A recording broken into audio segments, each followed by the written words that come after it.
BJP నుంచి last మూమెంట్లో వెళ్ళిన వివేక్ కావచ్చు, లేకపోతే రాజగోపాల్ రెడ్డి, విజయశాంతి, వీళ్ళందరూ ఎవరు వెళ్ళినా ప్రజల కోసం వెళ్తూ ఉంటారు.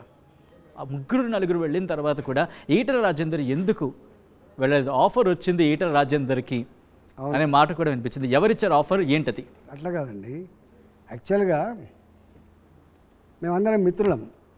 పొంగులేటి శ్రీనివాసరెడ్డి గారు, జూపల్లి కృష్ణారావు గారు, అందరం, రాజగోపాల్, మేమందరం, ఏనుగు రవీంద్ర, మేమందరం మిత్రులం.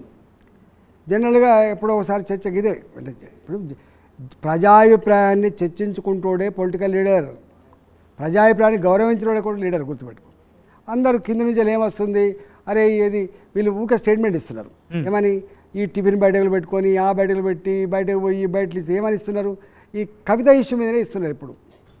అప్పుడు ఏమైందంటే మేము అందరం మేము ఇది పరిష్కారం కాకపోతే మేము వెళ్ళిపోతామని చెప్పి మాట వచ్చింది. వెళ్ళిపోతున్నప్పుడు వాళ్ళు కన్సల్ట్ చేసిండ్రు, నన్ను కూడా కన్సల్ట్ చేసిండ్రు. నేనేం తప్పు చెప్తాను కదా, నన్ను కూడా కన్సల్ట్ చేసిండ్రు. కన్సల్ట్ చేస్తే ఎవరు కన్సల్ట్ చేస్తారు? కాంగ్రెస్ పార్టీ కన్సల్ట్ చేస్తుంది. కాంగ్రెస్ పార్టీలో ఎవరు గట్ట చెప్తారా?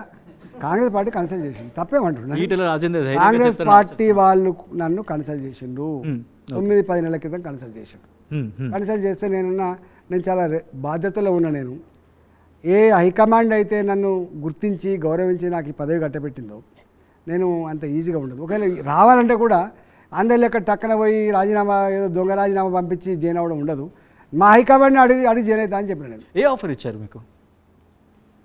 ఏ ఆఫర్ ఇచ్చినా బయట చెప్తారా? ఆఫర్ ఇచ్చి నన్ను కన్సల్ట్ చేసిన విషయం చెప్తున్నా.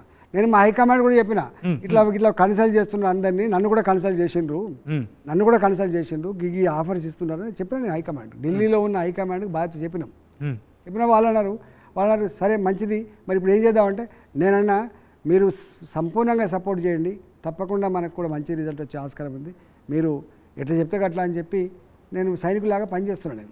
నేను మొన్న ఆల్రెడీ ఇదే విషయం మీద ఎప్పుడైతే ఎన్ఎం శ్రీనివాసరెడ్డి పార్టీల నుంచి బయటికి వెళ్ళిండో ఆ రోజు మీ మీద ఆల్రెడీ అలిగేషన్ చేసి వెళ్ళాడు. ఈటల రాజేందర్ సైతం కాంగ్రెస్కు వెళ్దామని చెప్పి రెడీ అయ్యారు. మీరు మాట్లాడింది నిజమా కాదా?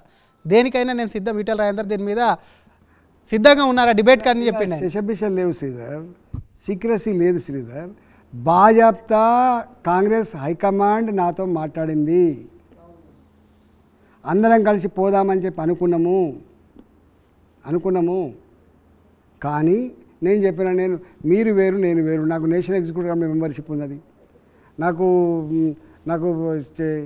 జైనింగ్ కమిటీ చైర్మన్ ఇచ్చిండ్రు, నాకు ఎప్పుడు పోయినా కూడా నాకు గౌరవం ఉన్నది, నాకు ఏం తక్కువైందని చెప్పి నేను రావాలి అని చెప్పి అనుకొని నేను పోయి జరిగిన విషయం చెప్పినాం. కానీ నేను నేర్చుకున్నా, నేను పార్టీలు మారడం అనేది బట్టలు మార్చుకున్నంత ఈజీ కాదని, నేను ఈ వయసులో ఇంకా ఈ పార్టీకి పోవాలి గా పార్టీకి పోవాలనేటువంటి భావన లేదు. కాబట్టి నేను ఈ పార్టీలోనే ఉంటా, ఈ పార్టీనే నా శక్తి, నాకు ఏమైనా శక్తి ఉంటే, నాకైనా పలుకుబడి ఉంటే తప్పకుండా పార్టీ గెలిపోతాను, దారపోస్తా అని చెప్పిన.